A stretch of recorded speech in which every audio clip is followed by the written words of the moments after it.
2007년 4월 영국 뉴캐슬에 사는 남성 해럴드 카. 이름도 카네요. 그러게요. 네. 세상을 떠나면서 자신의 조카에게 모든 재산을 물려줬습니다. 그렇게 삼촌이 세상을 떠난 뒤 조카는 유품을 정리하기 위해 삼촌의 집을 찾았는데요. 그리고 캐캐 묵은 오래된 물건들로 가득했던 창고 안에서 아주 낡은 자동차 한 대를 발견하죠. 와, 너무 이쁘다. 이 차를 본 조카는 이 고물 뭐야 이거 타기도 뭐하고 아유 그냥 다 팔아버리겠다 라고 생각을 했고요. 그 길로 중고차 매매업체로 향했습니다. 그런데 그곳에서 아주 놀라운 얘기를 듣습니다. 일단 놀란 건 판매가였습니다. 이 고물차의 가격이 무려 300만 파운드, 우리 돈으로 약 42억 9천만 원! 저게? 뭔지 쌓인 저게? 42억 9천만 원! 아, 그럴만 하지. 아니 대체 무슨 차길래 이리도 억소리가 나냐면요. 1937년 이탈리아에서 단 17대만 생산한 이탈리아 클래식카 생산업체 무가타 시리즈의 타입 57S 아틀란트였고요. 1937년 당시에 영국 귀족이 처음으로 구매한 차 한 대를 제외하고는 나머지 16대의 차가 어디 있는지 누가 샀는지 그 이후에 그 이야기가 전혀 알려진 것이 없을 정도로 탑 시크릿 한 차였다고 합니다. 참고로 2017년 현재 이 아틀란트 차량은요. 지금은 가치가 더 올라서 850만 달러, 97억 3천만 원, 아유, 거의 100억! 이 정도의 가치를 평가받고 있다고 합니다. 대박이다. 와, 진짜. 미국 플로리다 바다에 300여 년 전에 가라앉은 스페인 함대의 보물이 발견됐는데요. 이때 건진 보물만 100만 달러, 한화로 약 11억 4천만 원어치였습니다. 그리고 이런 잭팟을 터뜨린 사람이 한 명이 아닌 일가족인 것이 알려져서 더욱 화제가 됐습니다. 이 가족의 보물 탐험 역사는 무려 1960년대로 거슬러 올라갑니다. 가족의 아버지인 릭 슈미트 씨는요, 젊은 시절에 300여 년 전 바다로 가라앉은 스페인 함대에 어마어마한 보물이 실려 있다는 이야기를 접하고 그는 이 보물 탐험에 평생을 바치게 됐다는데요. 하지만 생계도 중요했던 터라 릭 슈미트 씨는 평일에는 생업인 해양 자원 재활용 사업을 하고 주말에는 바다로 나와서 보물을 찾기 시작하죠. 안타깝게도 온 가족이 다 매달려도 탐험에는 큰 진척이 없었습니다. 그렇게 그들의 의지와 희망이 점점 사그라들 즈음 2002년 당시 14살이었던 아들 에릭이 은접시 하나를 건져 올린 겁니다. 그런데 확인을 해보니 이 접시가 무려 3세기 전 것으로요. 약 2만 5천 달러, 한 2,800만 원의 가치를 지닌 접시였던 거죠. 하지만 이들 가족에게 접시 가격보다 더 가치가 있는 건 정말 바닷속에 보물이 있다라는 희망이었습니다. 자, 그렇게 2대가 함께 보물 탐험을 하던 2013년 플로리다 포트 피어스 해변의 인근 바다에서 20m짜리 황금 목걸이와 금화 반지를 발견합니다. 20m요? 뭐야? 야, 뭐가 나온다. 이렇게 쉽게 나온다고? 오, 놀랐어. 네. 얼마나 좋았을까? 이 보물의 감정가가 30만 달러에 한화 약 3억 4천만 원에 달하는 것이었습니다. 이것 말고도 보물이 당연히 더 많을 것이라 생각하고 탐험에 더욱 박차를 가했고요. 그리고 2015년 마침내 발견한 보물은 당시 스페인 국왕 필리페 5세를 위해서 극소량만 만든 금화 그리고 금줄 등으로요. 극소량 이런 게 중요한 건데. 극소량. 그 가치만 무려 11억 4천만 원. 결국 이렇게 슈미트 가족은 약 50여 년, 반세기 동안 보물 탐험에 매진해온 세월을 보상받을 수 있었다고 합니다. 자, 지난 2012년으로 가보겠습니다. 중국 푸젠성 연안에서 한 어부가 무게가 약 79.8kg이 나갑니다. 다보다 무거운데? 지금 보시는 저 생선 잡았는데요. 보신 적 있으십니까? 아니, 저거는 처음 봤는데 일단 얼굴이 너무 못생겼는데요? 굉장히 입도 크고 몸도 큰 그런 생선인데 네. 저 생선의 몸값은요. 얼마예요? 거의 집 한 채 값에 육박하는 어마무시한 녀석인데요. 에이. 말도 안 돼. 몇 억이라고? 한 평이겠지. 자, 무려 300만 위안. 응. 한으로 약 4억 9천만 원에 판매를 했다고 합니다. 제가 생선 한 마리 5억이라고? 생선 한 마리에 5억 원에 팔았지. 잡아 먹으면 없어지는 거 아닙니까? 자, 그렇죠. 진짜 집 한 채 값에 육박하는 저 생선의 일단 이름은 황순어로요. 남중국해와 동중국해에서 주로 서식하면서 중국에서 제2급 보호어종으로 지정된 희귀어고요. 또 일명 황금보다 비싼 전설의 물고기로 금전어라고도 불린다는데요. 이 황순어가 잡기만 하면 억이 보장되는 그야말로 바다의 복권이라고 할 수 있는 생선입니다. 중국에서는 출산한 여성이나 불임 여성을 위한 명약으로 알려져 있고요. 살은 물론 비늘과 아가미까지도 고가의 약재로 사용되고 있다고 합니다. 특히 그중 가장 귀한 부위가 바로 불회입니다. 간과 신장의 보양에 특효가 있다고 알려져서요. 약효가 100% 입증된 것은 아니지만 그 부호들 사이에서는 정말 없어서 못 먹는 귀한 생선으로 알려지고 있다고. 올해만 보름 먹겠다. 딴딴딴딴딴딴딴. 그게 아니고요. 빰빰 바라바라 바라바라 바라바라 이렇게 좀 이제 오서방 예, 잘 좀 해주시기 바랍니다. 알겠습니다. 명색이 오서방인데. 네, 오서방이라고 하면 되게 좋아해. 그러니까 오서방 예, 잘 좀 해주시기 바랍니다. 오서방 예, 잘 좀 해주시기 바랍니다. 알겠습니다. 명색이 오서방인데. 네. 소좀 봐. 나 오지미 씨를 떠올리고 한 얘기인데. 시작.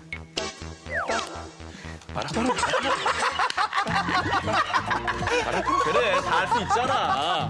오서방. 애기 부니까 버릇이지 이제. 그럼. 파이팅! 안 그래도 매니저가 형님 행사 잡혔습니다. 그래서 무슨 행사인지 안 물어봤어요. 가자. 그럼. 미리미리 챙겨놔야 돼. 분유는. 그럼. 당신의 인생을 확 바꿔줄 수 있는 잭팟 피쉬 황순의 몽따주를 다라다라 공개하겠습니다. 자, 황순은 입술이 노란색을 띠고 있는 물고기로요. 머리 부분이 삼각형 형태로 비교적 뾰족한 편이고요. 꼬리 지느러미 뒤끝이 찬조기처럼 돌출된 마름모 모양을 가지고 있습니다. 저렇게 생긴 거죠. 말은 뭐. 또 가장 중요한 황순어 분별법은요. 물고기의 불의 양측에 수염이 있느냐 없느냐로 판단을 한다고 합니다. 그러니까 이제 아가미 뒤편에 아 여기. 수염이 날 수 있다는 거죠. 전국의 강태공 여러분들은 꼭 이 황순어의 몽따주를 잘 기억해 두셨다가 언제든지 월척으로 복권을 낚을 준비를 제대로 하시기 바랍니다.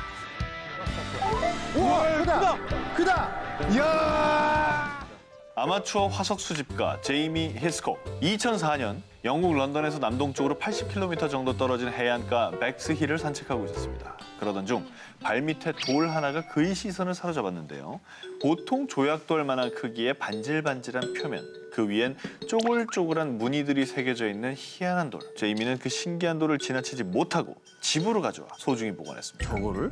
한 2년쯤 지났을까요? 어느 날 갑자기 잊고 있던 그 돌의 정체가 무엇일지 궁금해진 제이미는 옥스퍼드 대학의 고생물학자 마틴 브레이저 교수를 찾아갑니다.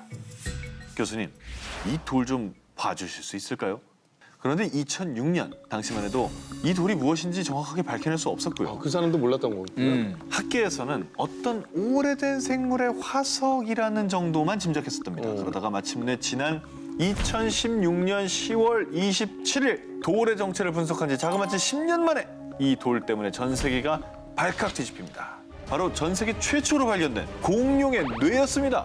뇌? 공룡이 멸종된 지 무려 6,500만 년 만에 제이미 히스콕이 최초로 공룡의 뇌를 발견한 거예요. 돌이 아니라 뇌라고? 뇌입니다. 뇌가 안 썩었어? 그래서 첫 번째로 발견이 된 거죠.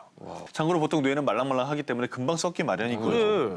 근데 이 공룡이 늪지대에서 죽었어요. 그래서 뇌가 진흙 속에 묻혔기 때문에 초기 상태 그대로 뇌가 썩기 전에 빠르게 화석화된 겁니다. 공기가 전혀 안 통하는. 안 통한 거죠. 아니 진흙 진공이 됐다고? 그냥 안에 팍 빠져버린 거예요. 이건 일입니다. 이건 일입니다. 아무튼 현재까지 활발하게 연구되고 있는 이 뇌는 1억 3천만 년 전에 살았던 초식 공룡 이구아노돈으로 확인이 됐고요. 아니 근데 진짜 의미가 있는 게 네, 이구아노돈이 공룡의 존재를 알린 공룡이잖아요. 그렇죠. 와 진짜 의미 있다 이구아노돈. 그동안 베일에 쌓여있던 공룡의 지능, 공룡의 뇌 연구에 아주 중요한 자료가 될 것으로 평가받고 있습니다. 게다가 아마추어 화석 수집가였던 제이미는 현재 연구에 참여하는 기회까지 얻었다고 합니다. 고고학 학위가 있으니까. 미국의 암호 전문가 치고 일명 비례 암호를 모르는 사람은 없다고 합니다. 약 200여 년간 수많은 사람들이 도전했지만 누구에게도 자신의 보물을 허락지 않았던 그 암호. 이 이야기의 시작은 1820년으로 거슬러 올라갑니다. 미국 버지니아주의 한 여관에는 자신을 토마스 빌이라고 밝힌 한 남자가 떠나기 전 여관 주인에게 상자 하나를 맡깁니다. 하지만 내가 돌아오지 않거든 10년이 지난 후 상자를 열어보세요 라는 편지만 도착할 뿐 이후에 그의 모습은 본 사람이 아무도 없었습니다. 그리고 그로부터 10년을 훌쩍 넘긴 1845년 여관 주인은 토마스 빌이 돌아오지 않자 금고에 보관했던 상자를 개봉합니다. 상자 안에는 숫자로만 이루어진 3장의 암호함과 엄청난 양의 황금을 발견했고 보물을 숨겨놨습니다. 라는 쪽지 한 장이 들어있었습니다. 보물의 위치를 표시한 것으로 짐작이 되고 있습니다. 여관 주인은 그 후 수십 년간 암호 해독을 시도했지만 끝내 풀리지 않았고요. 이 암호는 흘러 제임스 B. 워드라는 남자의 손에 들어가게 됩니다. 제임스 B. 워드는 치열한 사투 끝에 3장의 암호 중에 2번째를 푸는 데 성공합니다. 어허. 암호의 숫자는 독립선언서의 단어 순서를 의미하는 것이었습니다. 예를 들어서 암호문의 첫 번째 숫자인 115가 있지 않습니까? 네. 그러면 독립선언서의 115번째 단어 인스티튜티드의 첫 번째 알파벳 I를 의미하는 겁니다. 그렇다면 이렇게 해독한 두 번째 암호의 내용은 무엇이냐? 금과 은 보석을 철제 용기에 담아 묻어두었다는 것입니다. 금과 은만 해도 현재 시세로 무려 약 643억 원어치의 어마어마한 양이 묻혀 있다는 것이었습니다. 하지만 정확한 보물의 위치를 표시해두었다는 첫 번째 암호는 해독 방법이 달랐습니다. 제임스 B. 워드는 끝내 남은 암호를 풀지 못했습니다. 그래서 세 장의 암호를 실은 소책자를 발행해 일명 비례 암호가 세상에 공개가 됐습니다. 유명 보물 사냥꾼 멜 피셔, 미국 국무부의 암호 해독 전문가였던 허버트 야들리, 컴퓨터 암호 해독의 1인자 윌리엄 프리드먼 등 수많은 암호 전문가와 보물 사냥꾼이 도전했지만요. 무려 200여 년이 지난 지금까지 해독 방법은 밝혀지지 않고 있다고 합니다. 무려 2000년 전부터 시작된 인류 역사상 가장 오래된 취미 중에 하나, 화폐 수집. 그런데 특히 눈에 불을 켜는 지폐가 따로 있다고 하는데요. 세계 각국의 지폐는 기본이고요. 오래된 지폐, 그리고 00000001부터 시작하는 빠른 번호 지폐나 아니면 같은 숫자가 반복하는 일명 솔리드 지폐, 또 제일 앞자리 수를 제외한 모든 숫자가 0인 밀리언 노트, 이런 특이한 일련 번호 지폐들이 아주 비싼데요. 그런데 정말 유니크한 비주얼로 몸값이 고공행진하는 지폐들은 따로 있습니다. 바로 잘못 인쇄된 지폐, 이름하여 에러 지폐입니다. 자, 2006년 플로리다주 올랜도에서 열린 한 경매에서요. 익명의 입찰자가 $20짜리 지폐를 무려 25,300달러, 약 2,890만 원에 우와. 낙찰을 받았는데요. 저 뭐 상표 아니에요? 음료 상표? 그런데 네. 저게 이렇게 미국의 제7대 대통령 앤드루 잭슨 전 대통령의 초상화 옆에 오렌지 주스로 유명한 회사 델몬땡 로고가 보이시죠? 그런데 이게 위조 지폐가 아닙니다. 뭐야? 그리고 더 놀라운 건 스티커를 따로 붙인 것도 아닙니다. 아, 새겨져 있는 거예요? 그렇게 인쇄가 된 거예요. 실수로. 오, 실수로? 그래서 확인한 결과 1996년 미 재무부의 포트워스 조폐창에서 제조가 된 것이고요. 정확한 경위는 밝혀지지 않았지만 제조 과정에서 잘못 인쇄된 것 같다고 추측을 합니다. 제 개인적인 추측은 그게 이제 조폐창에 보면 펄프가 공급되잖아요. 그 중에 하나가 저게 보면 바나나나 오렌지 다 붙어 있는 스티커니까 맞아요. 그 스티커 인쇄하는 그 중간에 하나 끼어가서 잘못 인쇄된 하나가 종이 지폐에 인쇄되는데 중간에 끼어 들어가서 펄프를 네. 저 지폐 공사 공장에서- 넣기 전에 그쵸, 그쵸. 회장에 넣기 전에 이게 납품을 하는데 바나나를 먹고 있었던 거지. 그리고 수집하면 빠질 수 없는 게 또 하나 있죠. 수집계의 양대 산맥, 우표 수집인데요. 이 가로 세로 2, 3cm도 안 되는 이 작은 우표가요. 수억 원, 많게는 수백억 원을 호가하는 것이 있습니다. 에이, 또 안 믿는다. 우표가 뭐 수백억 원이야. 한번 계속 설명을 드리겠습니다. 사연이 있나? 말도 안 돼. 먼저 이거 왜일 것 같으세요? 아, 왜? 라이트 형제 기념 우표 아닙니까? 라이트 형제요? 조금 더 자세히 보십시오. 잠깐만. 아, 뒤집었어. 그렇죠. 에러. 비행기가 뒤집혀 있는 뒤집혔잖아. 겁니다. 그러니까 비행기가 1918년 5월 어떻게 저렇게 18일 인쇄하냐. 미국에서 최초로 발행된 항공 우표인데요. 원래 우편용 비행기인 커티스 제니의 모습을 담으려고 했는데 제작 과정에서 실수로 그만 파랑색의 제니가 뒤집힌 채 인쇄가 된 적이 있는 겁니다. 다 그런 게 아니라 그런 적이 있어요. 그래서 참고로 당시에 이 우표 값은 24센트였는데 지금은 이 우표가 한 장에 10억 원이 넘는 귀하신 몸이 됐다고 합니다. 오. 자, 그리고 이제 제일 비싼 거 소개해드릴게요. 2014년 뉴욕 소더비 경매에서 950만 달러, 우리 돈으로 108억 8천만 원 최고가 기록을 경신한 우표 소개해드립니다. 그게 뭐야? 그냥 뻘겋죠. 네.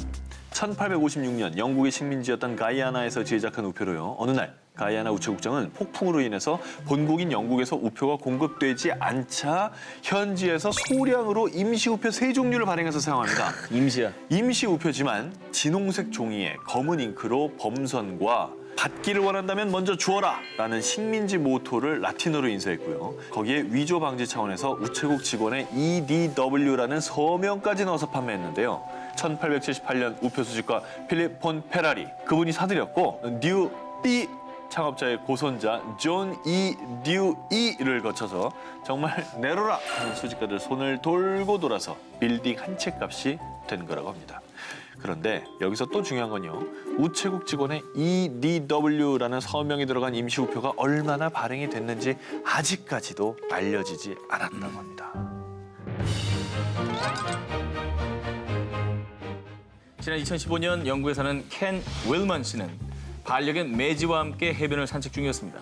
그런데 강아지 매지가 갑자기 웬 노란 덩어리 앞에서 코를 킁킁거리며 좀처럼 자리를 뜨지 못하는 것이었습니다. 그런데 느낌이 쎄한 거예요. 그래서 인터넷 검색을 해본 뒤에야 누가 먼저 주울세라 당장 달려가 집으로 가져왔습니다. 그것이 말이죠. 바로 11만 5천 파운드, 약 1억 6천만 원 상당의 가치가 있다는 것을 알았기 때문이죠. 또 작년 11월만 해도요. 아라비아 반도의 작은 나라 오만의 한 어부가 영국 남자가 주운 것과 똑같은 것을 건져 올렸었습니다. 이건 크기가 너무 커서 무려 약 100만 5만 리알, 하나로 29억 6천만 원짜리였다고 합니다. 그 정체는 일명 떠다니는 황금, 바다신의 선물이라 불리는 고래 대병, 고래 응아입니다. 이 고래 응아가 바로 심향, 사향과 함께 세계 3대 향으로 불리는 용연향입니다.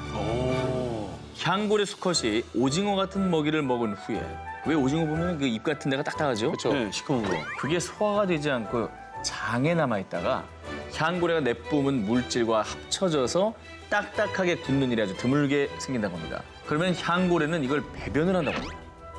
정확하게 고래가 배변하는 걸 본 사람이 없어서 100% 확신할 수는 없지만 연구 결과 응아가 아닐까 짐작하고 있습니다. 자, 이게 처음에는 끈적하고 악취도 나는 검은 덩어리지만요. 오랜 시간 바다를 떠돌며 햇빛과 소금기에 노출되면 악취는 사라지고 점점 딱딱하게 변하는데요. 그러다가 종종 파도에 떠밀려 해안가에서 발견되곤 합니다. 참고로 우리나라에서는 향고래가 아주 드물게 관찰이 된다고 하는데요. 그래도 예, 예. 그 드물게 관찰되는 것이 주로 동해안이라고 합니다. 그나마 서해안이나 남해안보다는 동해 쪽에 좀 많다고 동해라고 합니다. 하죠. 동해안이 그나마 확률이 높다고 하니까요. 돌 하나도 허투루 보지 마시고 눈 크게 뜨시기 바랍니다. 사람들은 모르는 거예요. 바로 당신 앞에 있는 게 고래똥일 수가 있습니다. 2015년 미국의 한 경매 시장에 어둠의 기운을 물씬 풍기는 섬뜩한 포스터 한 장이 올라왔는데요. 프랑켄슈타인. 자, 당시 저 오래된 포스터의 경매 낙찰가가 얼마였냐면요. 우리 돈으로 약 4억 원이 넘었다고 합니다. 86년 전에 제작된 영화인 만큼 영화 포스터 자체에 희소성이 있는 건 물론 배기 영화계 바이블로 여겨지고 있기 때문에 이 포스터의 가치가 높게 평가가 된 거죠. 네. 자, 근데 더 놀라운 거는요. 이 4억 원의 주인인 스티브 윌킨이 황금 포스터를 할 수 있는 이 프랑켄슈타인 포스터를 아주 우연히 손에 쥐게 됐다는 건데요. 참 부럽다. 자, 1970년대 당시 10대였던 스티브 윌킨은 뉴욕 롱아일랜드 한 극장에서 일을 하고 있었는데 어느 날 우연히 영사실의 한 구석에서 오랫동안 방치되어 있던 이 포스터를 발견해서 무심코 집으로 갖고 왔던 겁니다. 그리고 40여 년이 지난 어느 날 주변 수집가에 의해 우연히 이 포스터의 가치를 깨닫게 돼 경매에 내놓았던 겁니다. 자, 이뿐만 아니라 지난 2016년 미국의 인기 TV 애니메이션 심슨 가족의 제작자였던 밥 앤더스틴 역시요. 13년 넘게 그의 사무실 벽에 걸려있던 82년도에 개봉된 영화 E.T.의 포스터 덕분에 약 4억 5천만 원을 얻게 됐다고 합니다. 자, 영화 E.T.가 공상과학 영화의 고전이라고 불리고 있죠. 기념비적인 작품일 뿐만 아니라 인어공주, 미녀와 야수, 라이온 킹 등의 포스터를 디자인했던 존 엘빈의 서명까지 담겨져 있었기 때문에 와우. 이 E.T. 포스터의 가치가 더 높게 평가가 된 거라고 합니다. 이야. 현재 태국 방방곡곡에서 사람들이 몰려드는 최고의 핫 플레이스. 저 한 기자가 요즘 태국에서 가장 떠오르는 최고의 여행지를 소개해드립니다. 태국 남부 뿌라쭈압 키리칸주 방사판 지구의 크롱텅 마을은요. 한적한 시골 마을로요. 관광객들이 많이 찾는 곳은 아니었다고 합니다. 그런데 연초부터 내린 폭우로 태국 남부 지역에 큰 피해가 발생했고요. 이 크롱텅 마을도 피해 지역 중 한 곳이었습니다. 그런데 뜻밖의 홍수 때문에 이 마을의 금맥이 펑펑 터지고 만 겁니다. 크롱텅 마을에는 길이 5km 정도의 개울이 흐르고 있었는데 이 개울이 흐르는 곳은 과거에 금을 생산하던 곳으로 태국에서 가장 순도 높은 금을 채취하는 곳이었다고 합니다. 어허. 하지만 오랜 채굴로 몇 년 전부터는 전혀 금이 나지 않았는데요. 한 마을 주민이 홍수로 엉망이 된 개울을 걷다가 뭔가 반짝이는 걸 발견합니다. 그래서 혹시나 하고 씻어보니 3,500바트 약 11만 원어치의 황금이었던 겁니다. 이번 홍수로 개울의 폭이 2배로 늘어난 만큼 많은 흙이 씻겨 내려갔고 그 덕분에 개울에 깊이 가라앉아 있던 금이 우르르 쏟아져 나오게 된 거죠. 그래서 마을 주민들이 모두 하던 일을 접고 바구니 하나만 든 채 개울에서 금을 채취하기 시작했고요. SNS에서 이 소식을 접한 이웃 마을 주민들이나 심지어는 관광객들까지 몰려들고 있다고 합니다. 참고로 그럴 수밖에 없는 게 수입이 꽤나 쏠쏠하다고 합니다. 금 채취로 마을 주민 한 명당 하루에 약 3,000에서 4,000바트, 9만 원에서 13만 원 정도의 수입을 올리고 있는데 태국이 2015년 한 가구당 월 평균 소득이 27,545바트, 약 89만 원 정도라고 하니까 이 정도면 정말 쏠쏠한 부업인 거죠. 그리고 이번 홍수는 30년 만에 최악의 폭우로 피해가 워낙 컸다는데요. 혹시 이 뜻밖의 금맥이 자연재해에 많은 고통과 상처를 받은 태국 국민들 또 그 지방 사람들을 위한 자그마한 위로가 아닐까 그런 생각을 해봅니다.